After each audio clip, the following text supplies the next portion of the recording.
Hello everyone, welcome to the Narc Survivor live video. In this one, talking about how the narcissist actually didn't leave you for someone better. I know it may look that way, and of course that's how they want it to look to you. They want you to think that they're moving on and they're so much happier with this new person, that they've fallen in love, they've got a connection. They want you to think that because that's what you wanted. And they know that's what you wanted from them. They know that you wanted them to be vulnerable with you. You wanted them to open up to you. You wanted them to be real. You wanted them to be more loving, more giving, and reciprocate something back to you from what you were giving out to them. And they knew that, they could sense it. They could tell that that's what you were wanting from them. And that's why they then go off and portray this to you in this new situation with this new person. That's how they're able to make it seem that way. And it's all really just to get to you, to punish you. Because it made them feel inadequate when you were giving and they were getting from you. And they were reciprocated back to you. They were just giving you lies and future faking. And you wanted love, you wanted vulnerability, you wanted a connection. Again, they couldn't give that to you. They couldn't open up. They couldn't be authentic because they were afraid that if they were to open up to you, that you wouldn't like them anyway. And that's the whole point. That's where they hide their feelings. Because they assumed that if they were to open up about how they actually feel and who they are, that you would instantly lose interest in them. You wouldn't even desire them. Because deep down, they are so afraid. They're so scared, they're so vulnerable, so paranoid. Almost like someone with borderline personality disorder or histrionic. It's just that narcissists, especially covert narcissists, they know how to hide that from you. And this is why they can't open up. This is why they can't be vulnerable with you. But they can make it seem that way with a new person, with someone else, because they don't really know that person and they don't really know the narcissist. And there's not really any responsibility in that. Initially, everything's just all positive. It's just all about pretending and not really showing their true selves. So the narcissist can get by in that. But they couldn't do that with you anymore, because you had already seen what was underneath their mask. You had already seen the real them.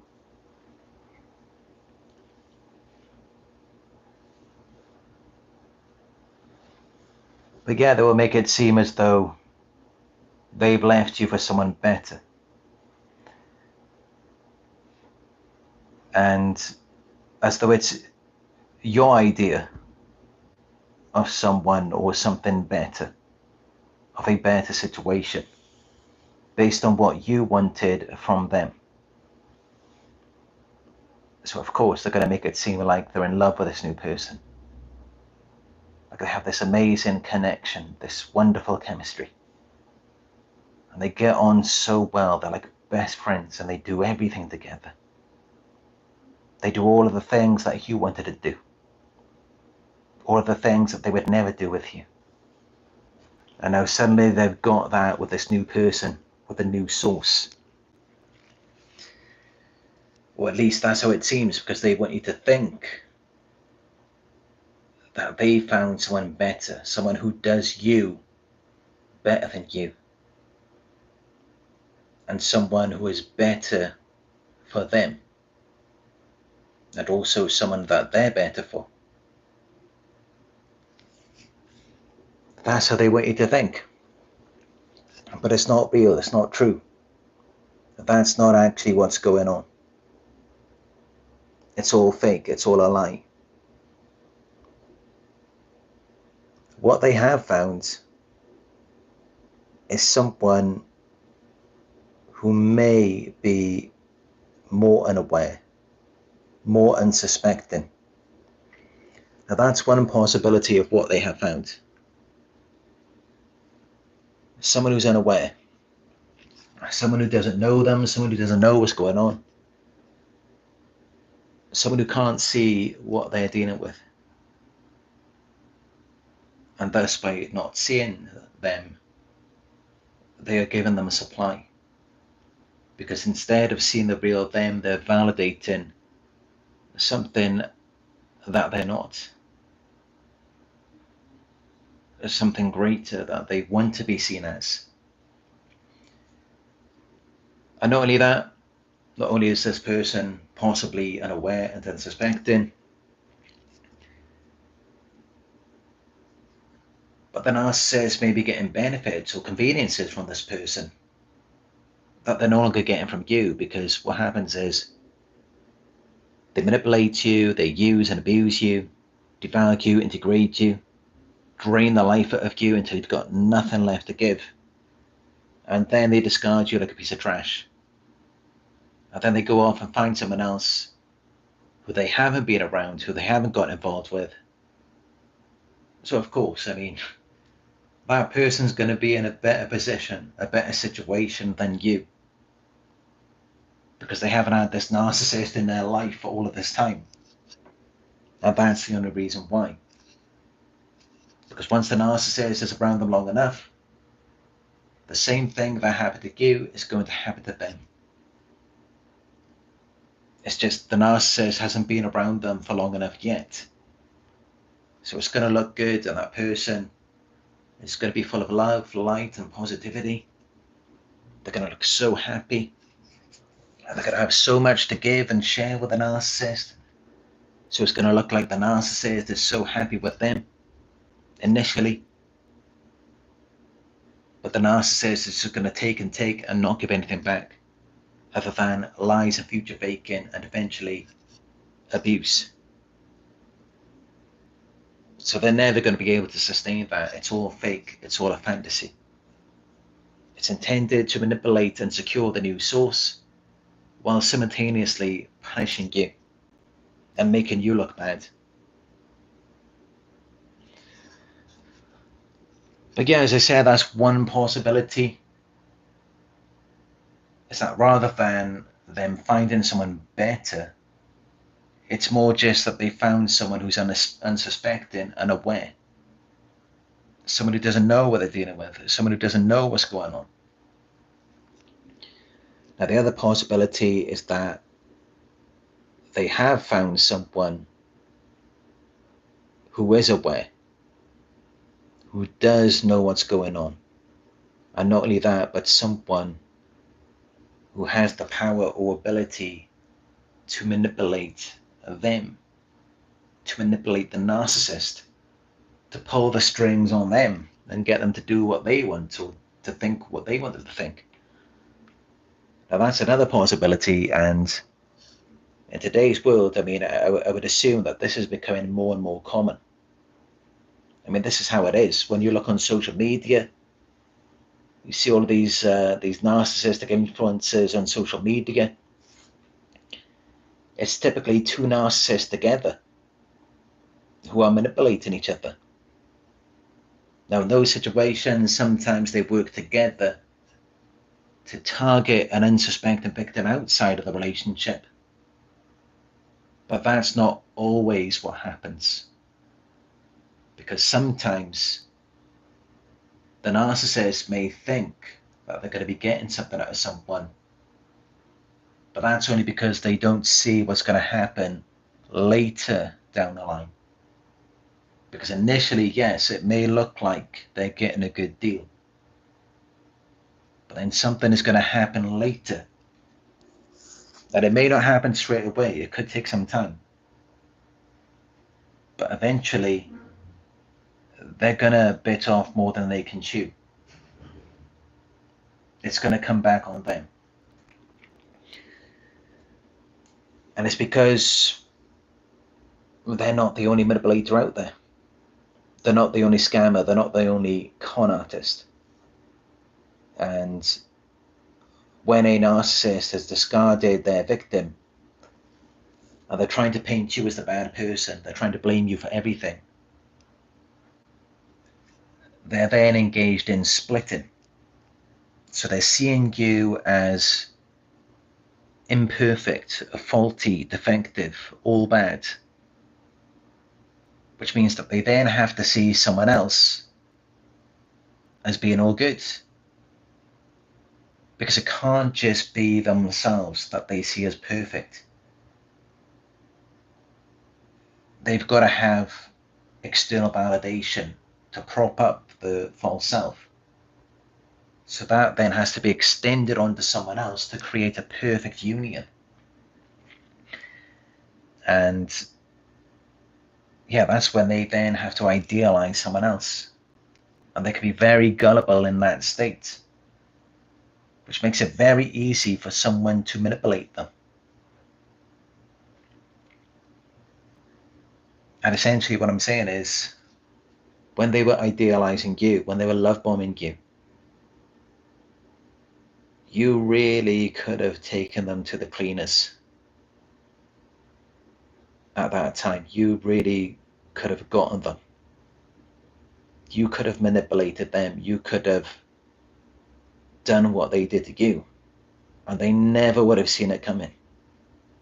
Because when they're idealizing someone, when they're love bombing, they don't see it. It's just that we're fortunate with you because you're not that type of person. You're not the type of person who's going to go and con someone, scam them, trick them. You're not that type of person to do that. I mean, you weren't even thinking in that way at the time,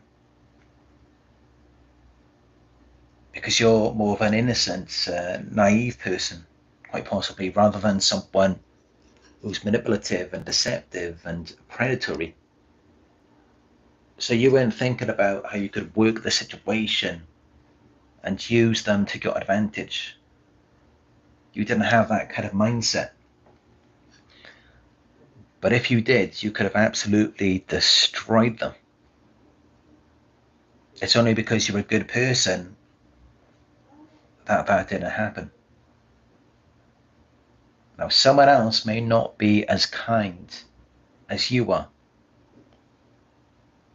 Someone else may see an opportunity where the narcissist is in that gullible state, where they're vulnerable after they've discarded you, and they're looking for someone to idealize. Someone else may see that and use it to their advantage, especially someone who's more sociopathic or psychopathic. And that's just it. Because many of these narcissists that you have been dealing with, it's almost like there is a food chain of this spectrum of the disorder. Narcissists, yes, they prey on us, they feast on us as empaths, as victims, codependents, people pleasers.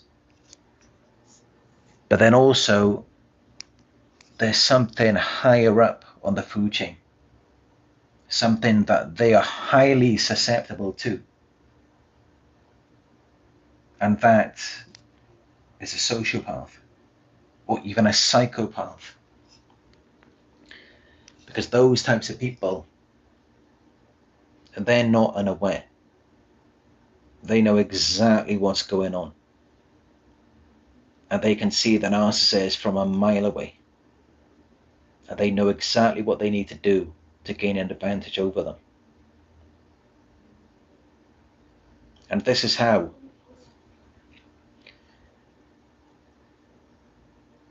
they didn't leave you for something better. They didn't. It's either that they found someone who is a master manipulator, a scammer, a con artist, someone who is going to get them first. Or they may have found someone who's unsuspecting, someone who's unaware, someone who just doesn't know what's going on, someone who's in a similar position to what you were in when you met them. And either way, it's not going to end well. Because at some point, that person who's unaware is going to become aware. They're not going to be able to hide this for the rest of their lives. At some point, this person's going to find out. They're going to figure it out what they're dealing with, just as you did. Or if they are being manipulated by someone, then at some point they're going to be conned, and then they're going to be discarded, just like how they discarded you. Because this is just how it goes with these types of people. They're not going to find someone genuine or authentic. Or rather, someone authentic who actually likes them and wants to be with them. That's never going to happen because they're dishonest. They're manipulative, they're deceptive, and authentic, genuine people do not value those characteristics. Of course they don't. That wouldn't make any sense. But why would an authentic, genuine, kind, loving, empathic person value someone who has the opposite characteristics? Someone who lacks integrity and morals? That just wouldn't happen. And yet this is how they try and portray it to you, and they gaslight you, making you think that it was all your fault. But then they kind of go back and forth because it can be very confusing. Because it's like 1 minute they're perfect and they didn't do anything wrong, it was all your fault. And then other times it's like, no, they did do things wrong. Yes, they did abuse you, they did cheat on you, lie to you, steal from you. But that was still your fault and you deserved it. It was justified. And that makes them powerful. So clearly at some level, yes, they do know, they are aware of what they've done to you and that what they're doing is wrong. But they will come out, they will unveil what's underneath the mask. If you let them. If you give them the opportunity to do so. And you just have to be on the same wavelength. You just have to be in agreement with them. You just have to accept the blame, accept the shame in that moment. Feel bad about it as though it's your fault. And then they will unveil what's underneath the mask. They will reveal that to you. Because that's all they really need is the validation. They just need you to be in agreement with it. And if you're in agreement with it, They will admit to pretty much anything. They won't have anything to hide from you, as long as they think that you're on the same wavelength as them. And what they will reveal to you is that they actually have no morals. There is nothing that they value. It may seem like it sometimes, as though there are certain things that are important to them or that they do care about, but that's only in terms of whether it's getting them supply. All they really care about is power and supply, and they will do anything to get it.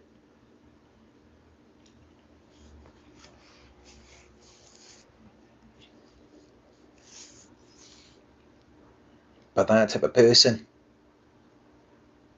there's no way that they're going to go off and have this wonderful relationship, an amazing connection with anyone.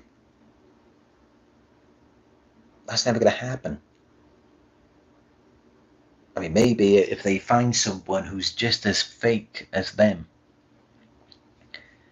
and they work together to target someone who's unsuspecting outside of the relationship, they might have some kind of bond together then.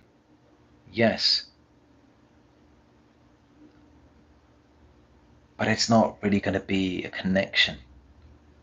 It's not going to be love. It's going to be two people who are both disconnected from themselves and both wanting to be disconnected. So essentially, it's just two delusional people supporting each other's fantasy. That's all that is. It's not love. And they're just coping together. Which they couldn't do with you because you were wanting to connect, you wanted vulnerability, you wanted love.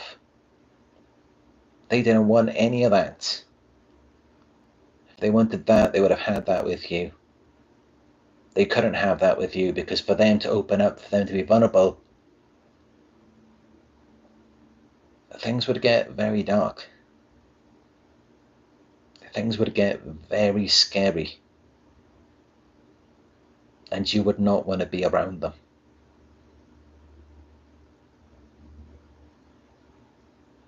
And I know some of you may think, that's all you wanted, is just for them to open up, just for them to be vulnerable. And you would have loved them anyway. You would have accepted them. Yeah, it may seem that way when you're thinking about it. But when it gets real, when they actually come out and they tell you exactly how they think, when the mask is completely off, and you see the real person under that mask, you see what they're really like, and you listen to how they really think about themselves and how they expect things to be for them, and what they think is acceptable in terms of their behavior and how they treat people, and possibly the things that they've done in the past. If you could really listen to them and they could express that to you, I personally believe that none of you would accept or tolerate it. You wouldn't feel comfortable. It would be a very uncomfortable experience for you.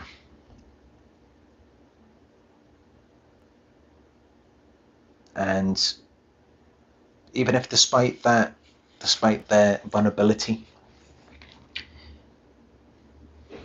maybe very compassionate, maybe you could still love and accept them. Despite that, you wouldn't be able to remain around them. you would just want to be compassionate from afar.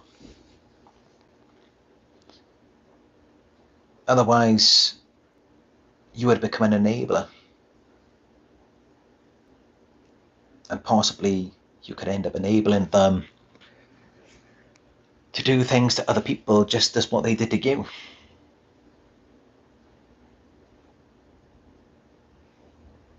And I don't think many of you would like that or agree with that. So this is why they never really opened up to you. This is why they were never vulnerable with you. Now, they may have been vulnerable with other people, their friends, their family, people who are more like them. But when it comes to being vulnerable with you, then they couldn't do it. Because they knew themselves that if they were to be vulnerable with you, if they were to open up to you and say and do those same things that they were doing with their friends or family, people who are more like them, if they were to be that way with you, then it was about to get very real.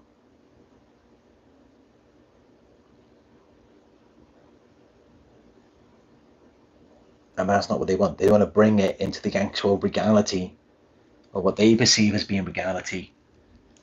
They want to keep this in the fantasy. They don't want to be held accountable for these things.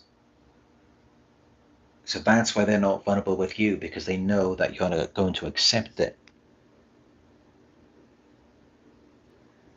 And this is why the moment that you do begin to catch on and you start confronting them, then they disappear. Then they've got someone else, someone who's unsuspecting, someone who's unaware.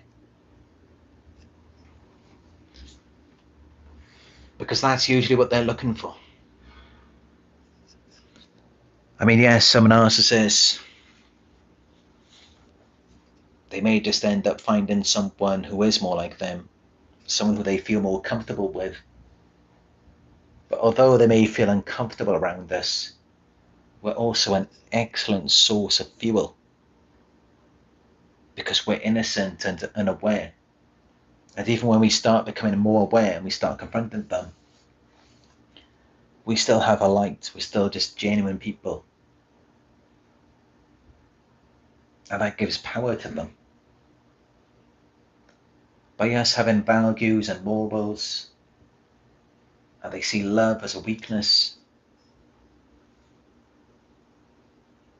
and us wanting a connection from them and wanting them to be vulnerable, this is all fuel to them. It gives them power.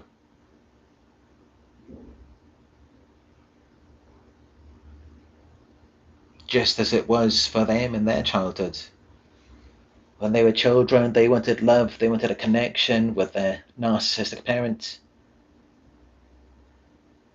I bet their narcissistic parent was loving that. They were loving the attention, they were loving the child begging, longing and yearning for them. It's a source of fuel, source of power. It makes them feel so significant, so important. They love having someone like that around them. But what doesn't make them feel powerful if they were ever to reciprocate or be vulnerable themselves? Because they're corrupt. There's nothing authentic about them. And that's why they tend to hide that, and then they just make it out like there's something wrong with you. And that's why they can't like you. They can't have a proper relationship with you. Because you're bad, you're crazy, you're no good.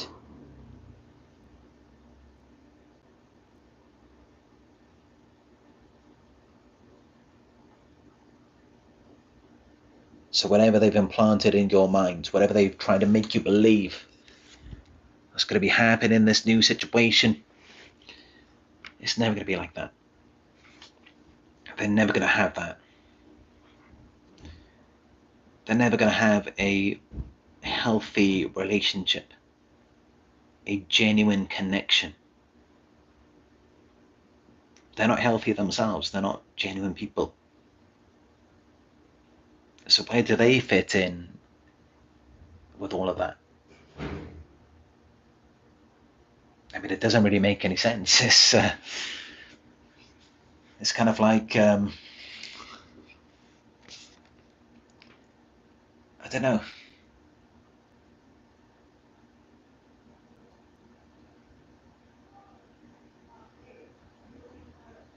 It's kind of like someone who's an alcoholic, who's like celebrating with a group of people who have given up alcohol for a certain amount of time. That was a weird example, but something like that, it just doesn't make any sense. So where does this person fit into all of this? You know, how can this, how can anything be healthy or functional or genuine if they're a part of it when they're not healthy, functional, or genuine themselves? And not only that, but they're not even trying to be. They're not even moving in that direction. And this is how you know that wherever they go is not going to be anything healthy or genuine, because they were never healthy or genuine with you, and they were never pushing for that in the relationship. But now you were. That's exactly what you were doing for all of that time. You were pushing for a relationship. You were pushing for a connection. You were pushing for something deeper, vulnerability, answers, a sense of resolve, for things to be better, for things to come to the light. That was you. That was what you wanted. So you see, all they've really done is just taken bits and pieces of you. They've stolen your characteristics and made it a part of the false self. This is on the surface. But deeper beneath that, it's not a part of their core. So it's not really them. What you're seeing is just them going off, acting like they're you. Acting like they like and want what you like and want. And that's all you're really seeing from them. So don't be fooled. Don't be thinking that they've actually changed. Don't be thinking that you were the problem, because it doesn't work that way. It doesn't work that way.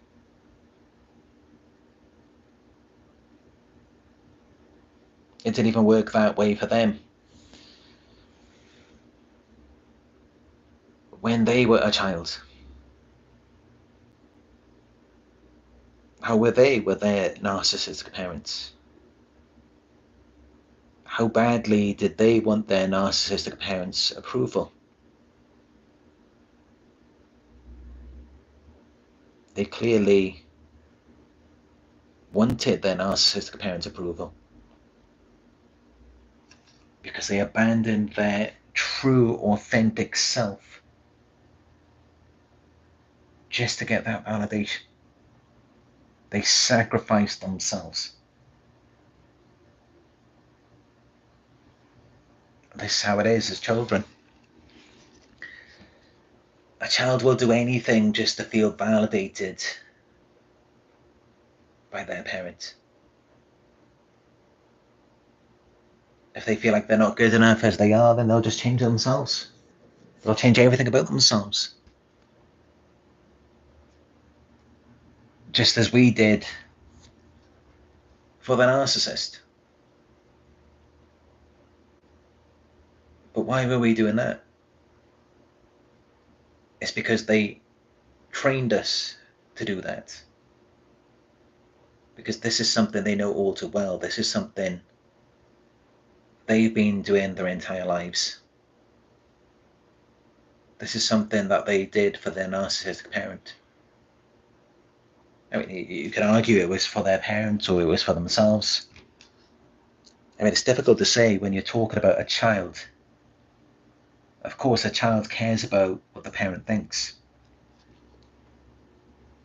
The child wants to be accepted by the parent.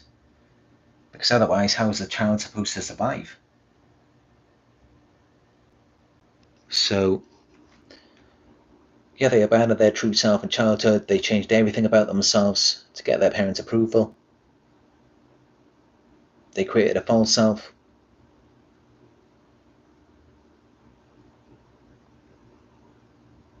But that's just it. By doing that, now they will never experience a true connection. They will never experience real love. Because how could they when now they're operating with a false self? There's nothing that can be connected to. Because although, yes, they may get people to attach to the false self and to believe that it's real, the reality is it's not real. So the narcissist isn't even attached to their own false self. Because it's not even real, so how can they be attached to it? They can only kind of attach or bond to the false self through you. So you have to see it, you have to validate it, and then they bond to it through you, vicariously through you, through your perception of it. So all they can really do is kind of bond with you, but in a very traumatizing way, in a way where they desire to be the false self, but they can never actually be it for real. And this is how these relationships are so dysfunctional, they're so chaotic, because they're just constantly holding on to the false self, trying to do anything they can to make themselves believe that it's real, when the reality is that it's not, and it's never going to be. Because they don't even want to put in the work to become anything like that for real. That even if they took the steps to try and make that a reality, they would soon realize it's not really something that they want anyway. It's not really something they're passionate about because it's so superficial. And anyone who's grounded in their authenticity, they wouldn't desire to be something like that anyway. Just bits and pieces of other people, whatever they deem to be desirable or attractive. What has that got to do with authenticity? And this isn't just something where they're playing a role. This is their life. This is who they are. Every minute, every second of the day.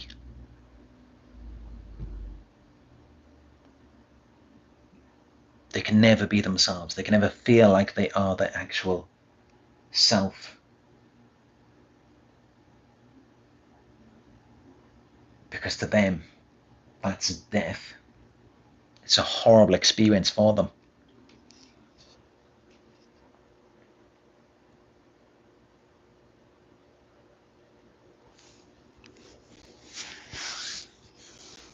So they will never find anything better.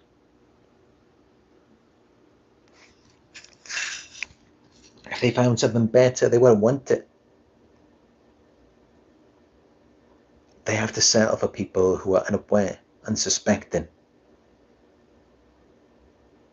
And even us, I mean, were we really better back then?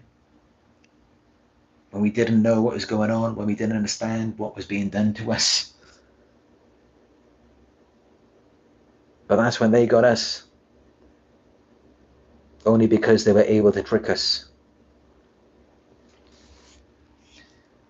And that may be what they get next, is just someone who's unsuspecting, someone who's unaware. And then as soon as that person becomes aware, they're not going to want anything to do with a narcissist. And also it's possible that they may just run into another manipulator, someone who's manipulating them. So it's not going to be something better. It's not going to be like they find someone who's good for them, who compliments them, who makes them better. The only thing they're going to find is someone who complements the disorder. Because that's all that they want to find. They don't want anything genuine or authentic. They don't want real connection or love. They don't even want that. They want you to love and validate the false self, but not them. They don't want you to have any sort of connection with them. And this is how you struggled with them. This is how you could never be intimate with them. There was no connection because they didn't even want that.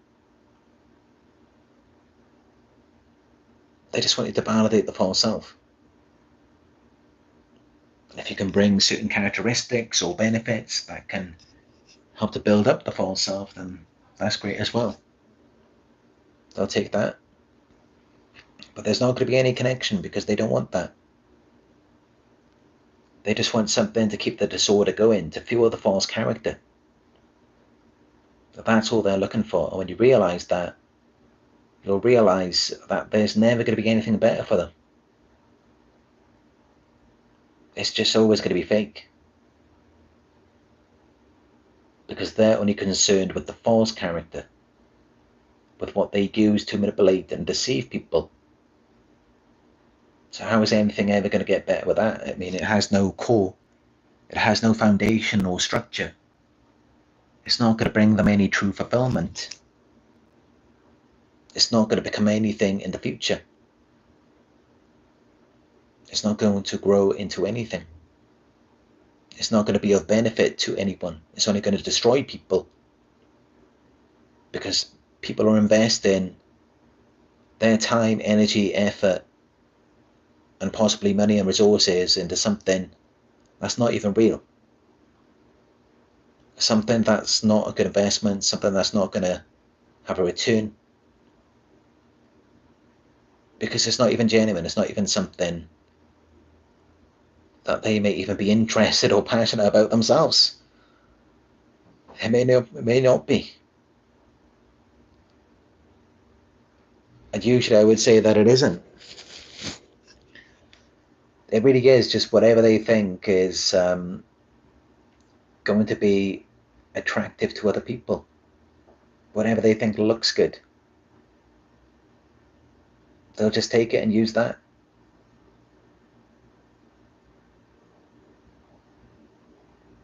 So there is no interest, enthusiasm, or passion for the narcissist. I mean, the only joy they get is from tricking people. That's what gives them that deepest delight. From taking things away from people. Taking away your authenticity. Taking away what essentially belongs to you. And why does that make them feel so good? It's because they have no authenticity. It's because they have nothing that authentically belongs to them. And that's why that brings them such joy. That's why that tends to be the only thing that makes them happy. But for us, that's quite possibly the most disturbing thing that could happen to someone is for something authentic to be taken away from them. Eroded their self-esteem, stolen their characteristics. I mean, that is just, it's just horrible. It's evil, it's demonic, it just doesn't make any sense. I mean, that's kind of like ripping the wings off a butterfly, removing a turtle from its shell. It's like, who in the world would do that?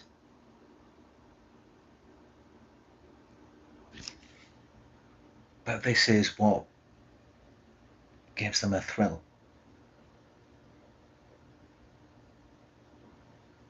Because from the very beginning, it's like, that's what happened to them. And that's why it's the only thing that they really enjoy, is doing these types of things to people.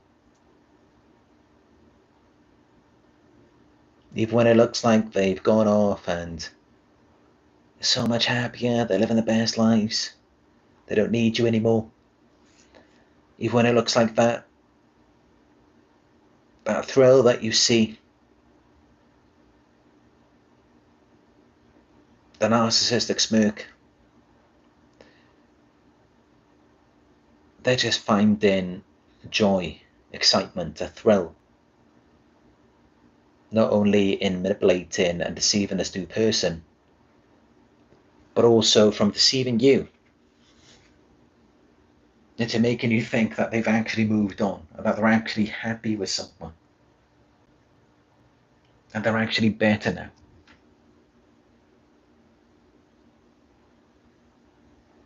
That's all that is. And this is why, if the news source wakes up, or if you just see through it, they're not going to have that same thrill anymore.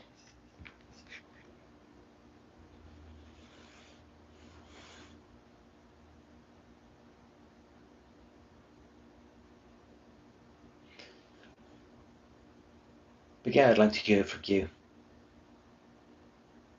Let me know what you think about what I've said in the live chat. I'll read it out. Any questions, and give the video a thumbs up if you're finding it helpful.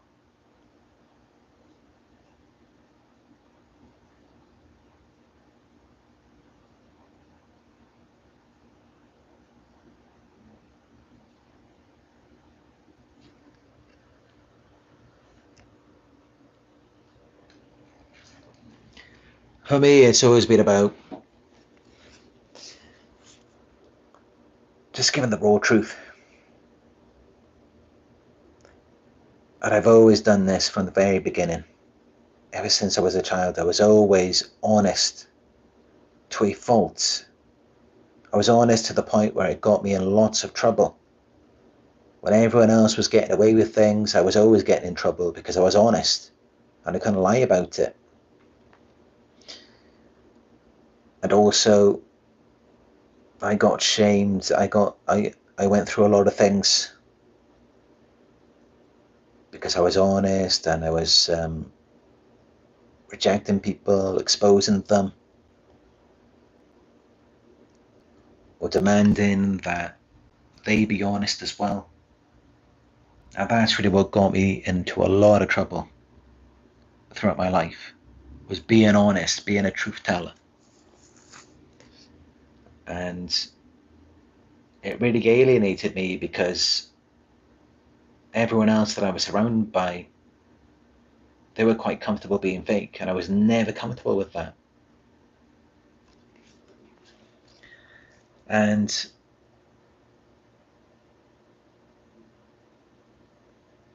I really don't know why. I really don't know why I was always so honest as a child. Why I was always a truth teller, where I would just say things as it is, and I would call people out on their behaviors from the very beginning. throughout my life, I was always that way. And I don't know why. I don't know where I learned that from, because everyone else around me was a liar. Everyone else was so fake. So it makes me wonder where I learned that from.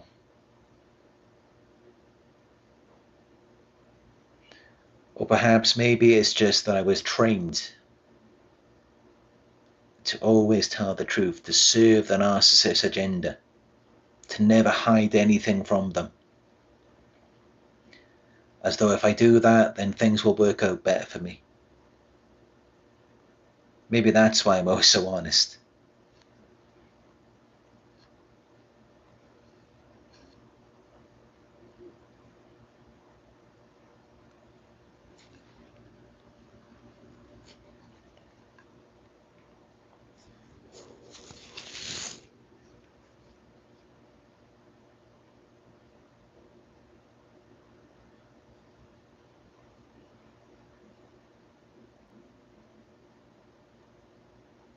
Brett Hunter says they get that smirk wiped off their old faces soon enough.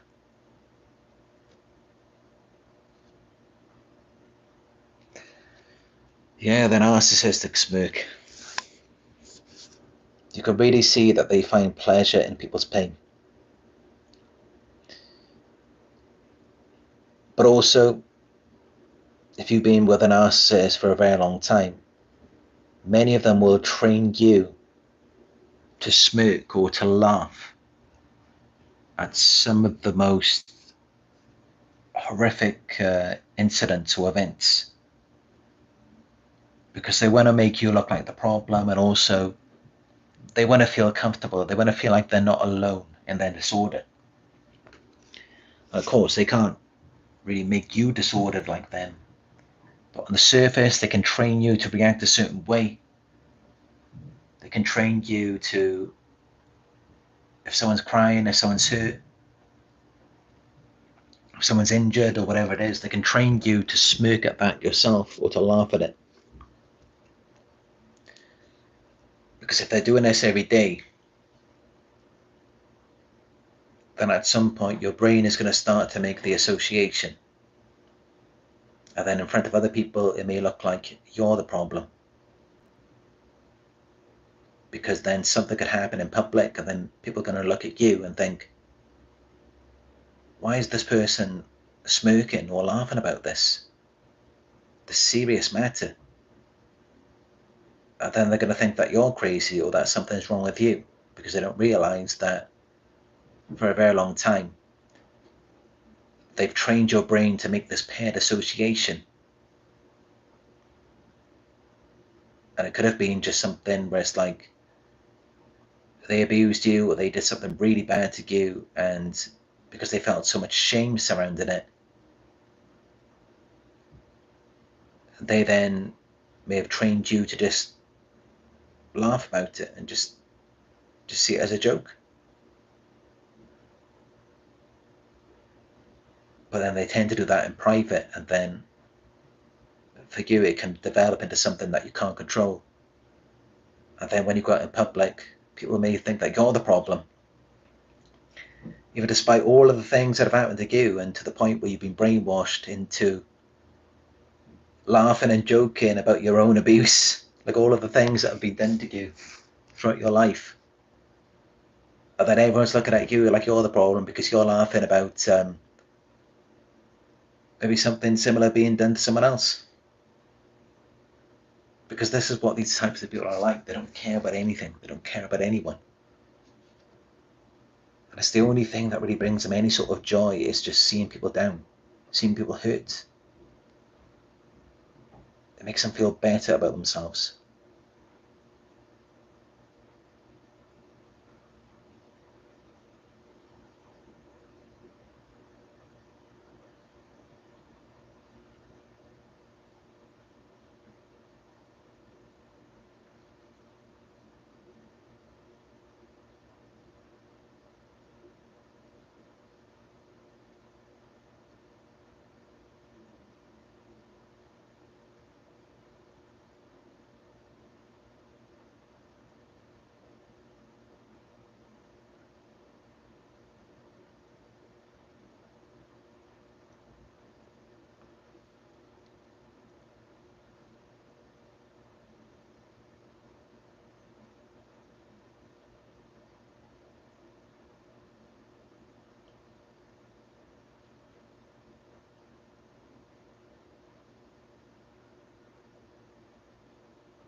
Inhabitant of the shiny stone hellers says him and his mummy would smirk at funerals.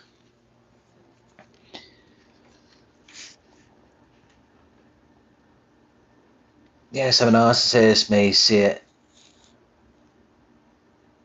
as something that gives them certain privilege, or as though they're winning because someone else is dead and they're still alive. But also, if they were the cause of the death, or if they pushed someone to that point where they took their own life, some narcissists may feel quite a bit of shame surrounding that, and that they may try to rewrite the narrative, rewrite the past to make it seem like they were the hero or they were the victim in that situation, rather than the perpetrator, because it brings them so much shame and it makes them look bad. But then also, malignant narcissists and psychopaths, they're going to see that as an accomplishment. If they've ruined your life, if they've pushed you over the edge, if they've caused someone to commit suicide, then to them, it's great. It may make them laugh and smile about it, that they managed to push someone to that point. It's like, to them, it just shows just how powerful, how special they are, that they were able to make someone do that, that they were able to cause it, that they had that type of effect on someone. So that can sometimes be the ultimate source of supply for a narcissist. It's kind of like with serial killers.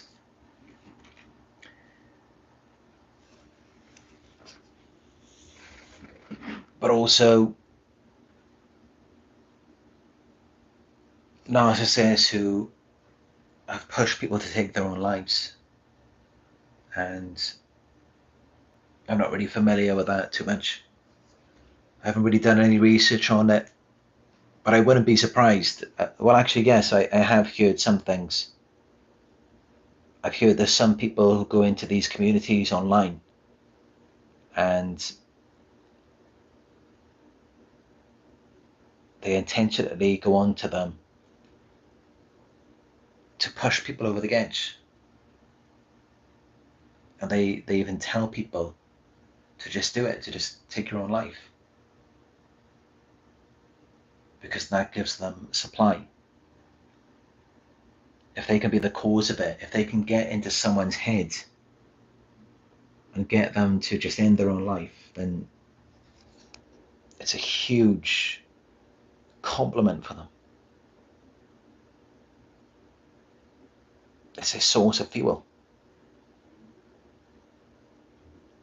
And this is why I'm sure there are plenty of narcissists online who probably do this in their spare time. I bet you they go onto the forums about depression, all of these types of places, and they're looking for vulnerable people who they can push over the edge. Probably some of them, they try and get them a video call so that they can see them do it, and I bet you it gives them such a thrill, such an adrenaline rush. Well, for those of us, it probably just destroy us emotionally to see someone in that position. For a narcissist, that's supply.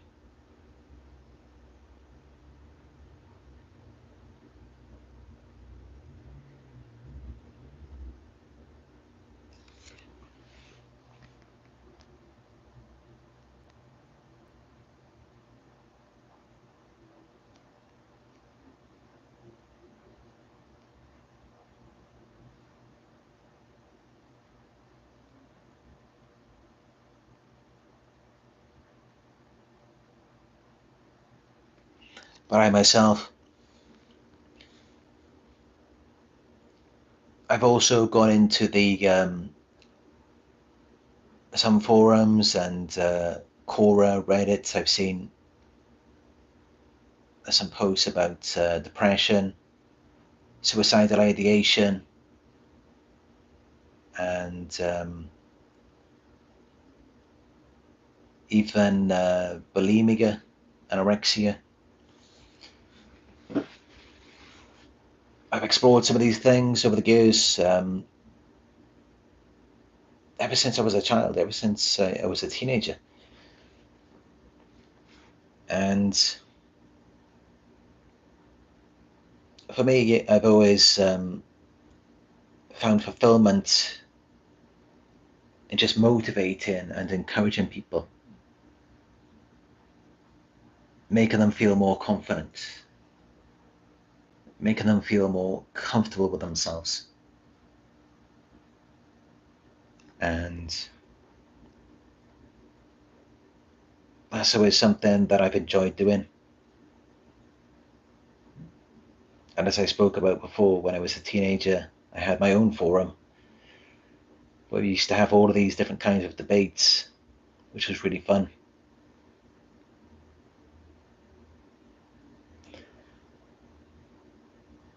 But again, I've always found myself drawn to vulnerable people. People who are going through something, and I've always wanted to be the person who rescues them, the person who brings them encouragement and confidence, motivation. That's always been me. Even if everyone else in their life is against them, I always want to be that one person who supports them. Because I believe that everyone needs that. It doesn't matter who they are. Everyone needs just some light, just someone there.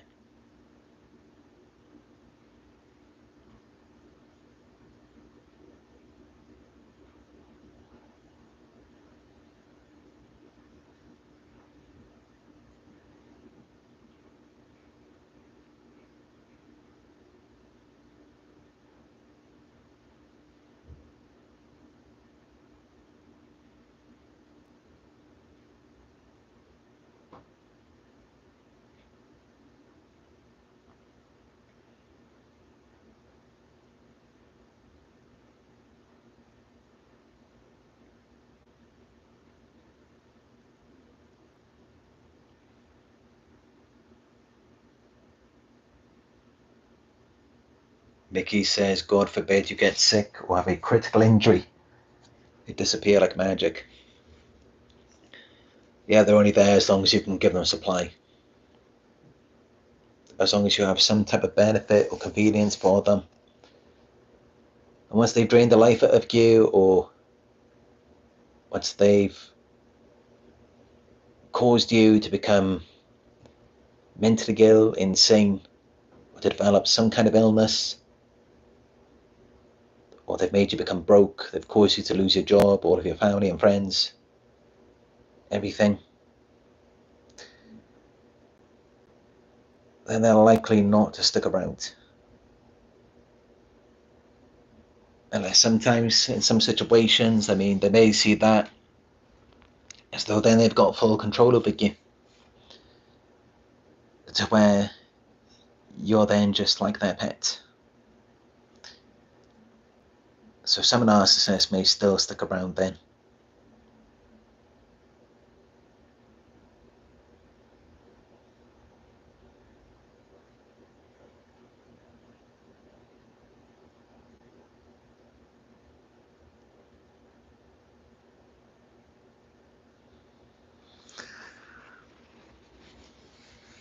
All right. So I hope you found this video helpful. If you did, give it a thumbs up and let me know what you thought about it in the comment section. Hit subscribe and click all notifications to be notified when I go live again.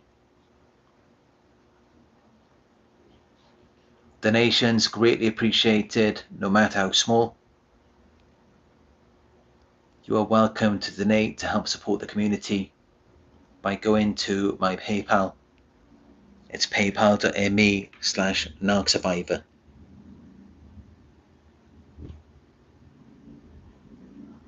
If you'd like to book a one-on-one coaching session with me, just go to my website. It is narcsurvivor.co.uk. And you can follow me on my Instagram. It is Narc Survivor YouTube. I've been posting content from the beginning of the year while I was in the Philippines. And as some of you may know, I've now returned to the Philippines. So I'm just exploring here. And just in my hotel room at the moment. Going to do some more work on my laptop. Again, thank you all for joining me. And I will talk to you soon.